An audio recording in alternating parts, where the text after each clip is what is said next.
Sebenarnya kayaknya tiap mobil tuh selalu ada ceritanya sih Mbak. Kayak apalagi nih mobil-mobil klasik, mobil-mobil tua gitu ya. Jadi emang kita tuh setiap mobil ada sih ceritanya gitu. Banget nih ya buat ibu-ibu. Budget. Mungkin lebih ke yang kayak kaca film yang bikin lebih nyaman di dalam mobil.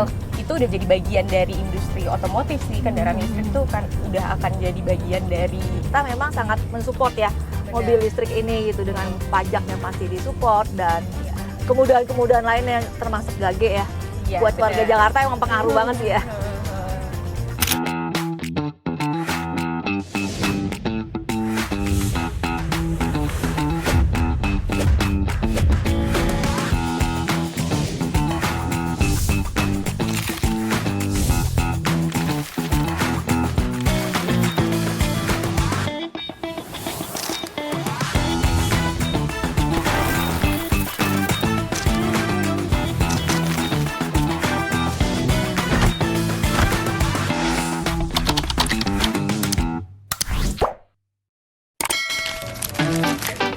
Hai semuanya, hari ini kita akan jalan-jalan dan ngobrol di dalam mobil bersama influencer wanita yang punya koleksi mobil keren-keren. Tapi kita akan tanya pendapat dia tentang mobil listrik.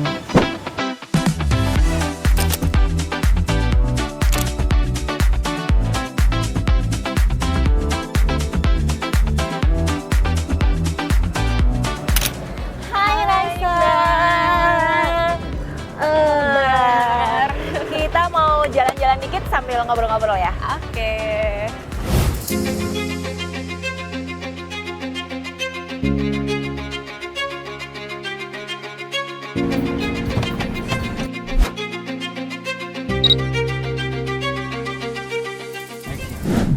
Saya kan sudah lama nih ya follow Instagramnya Reza, dan saya lihat sering tuh Reza konten-konten tentang mobil-mobilnya Reza.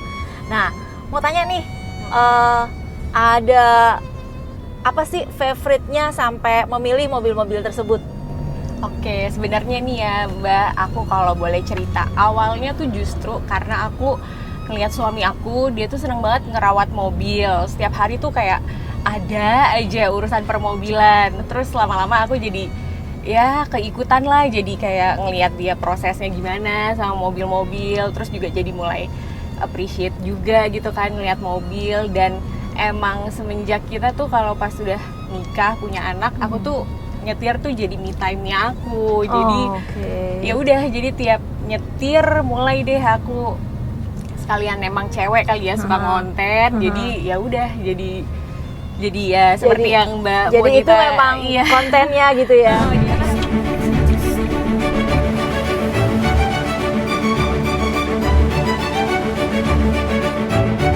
Nah, dari mobil-mobil yang sudah dirawat oleh suami dan dipakai sehari-hari oleh Reza, itu ada cerita unik nggak sih, mobil apa yang paling Reza favorit pakai tiap hari? Terus gimana nih emosionalnya terhadap mobil-mobil itu?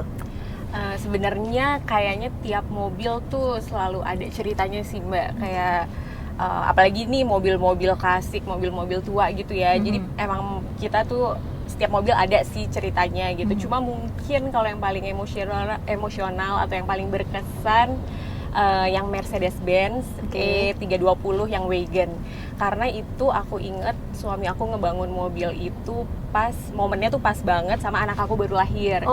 Jadi ya kayak kita mulai kayak pas punya bayi, terus kayak kontrol ke dokter. Terus tuh mobil tuh juga emang jujur mobil itu yang paling enak banget dipakai harian, dipakai buat groceries, terus even dibawa camping itu mobil juga masih enak banget. Padahal tuh tahun 94 deh kalau nggak salah mobilnya. Tapi sekarang tuh masih enak banget sih aku pakai Pilates juga. Sampai sekarang masih ada, masih dipakai? Masih ada gitu. Jadi kayaknya itu sih mobil yang paling berkesan buat aku.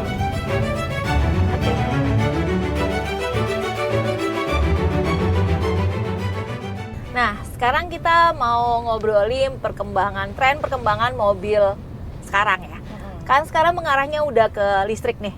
Nah, menurut Raisa, dengan tren yang seperti itu, gimana nih pandangan Raisa? kehadap mobil listrik?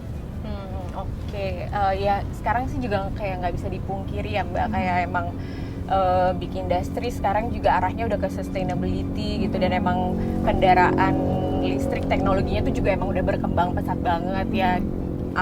Kita sih sebagai consumer, kita cuma bisa ngikutin flow aja gitu kan jadi ya kalau dilihat sih memang sekarang pilihannya juga udah banyak banget, kendaraan listrik tuh juga udah canggih-canggih banget, teknologinya tuh juga udah emang macem-macem banget, jadi ya Ditunjang dengan harga yang murah gitu ya. Iya, jadi kayaknya emang kita akan itu udah jadi bagian dari industri otomotif sih, kendaraan listrik tuh kan udah akan jadi bagian dari dunia otomotif sih menurutku gitu.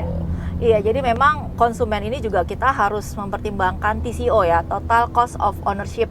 Jadi ada biaya energi yang harus kita pikirin, perawatannya dan value, nilai kepemilikan jangka panjang dari mobil tersebut. Tapi memang kita nggak bisa pungkiri, pemerintah memang sangat mensupport ya mobil listrik ini gitu, dengan pajak yang masih disupport dan kemudahan-kemudahan lain yang termasuk gage ya. Buat warga Jakarta emang pengaruh banget sih ya.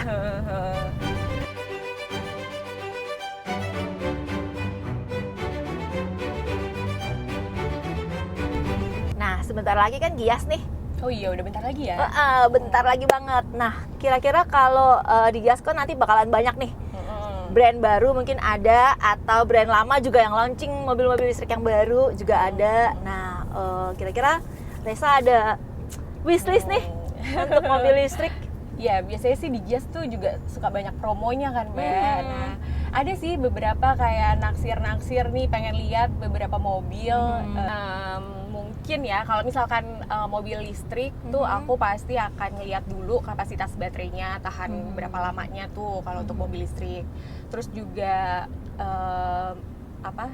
kenyamanan kabinnya gitu kan sekarang, dan sekarang kan juga mobil-mobil generasi sekarang tuh kabinnya tuh udah canggih-canggih banget ya. Iya, betul. Kayak bahkan ada yang bisa parkir sendiri, ada fitur yang bisa parkir sendiri gitu, terus kursinya ada bisa pijet juga. Jadi mungkin yang teknologi itu tuh yang aku mungkin jadi pertimbangan juga yang nggak ada di mobil biasanya gitu sih. Iya, benar-benar. Jadi yang tetap menambah kenyamanan Raisa dalam berkendara ya. Berkendara, betul. Apalagi kalau pulang dari Pilates mobilnya bisa mijet, kan enak banget ya.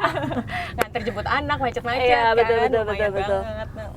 Oke. Nanti di note kita lihat di Gias, kira-kira mobil pilihan Raisa yang bisa mijet sekalian.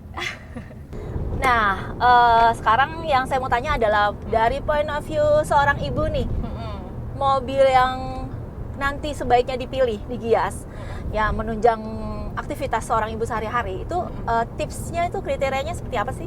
Oke, mungkin yang pertama banget sih harus sesuai sama kebutuhan dan budget, penting banget nih ya buat ibu-ibu. Budget.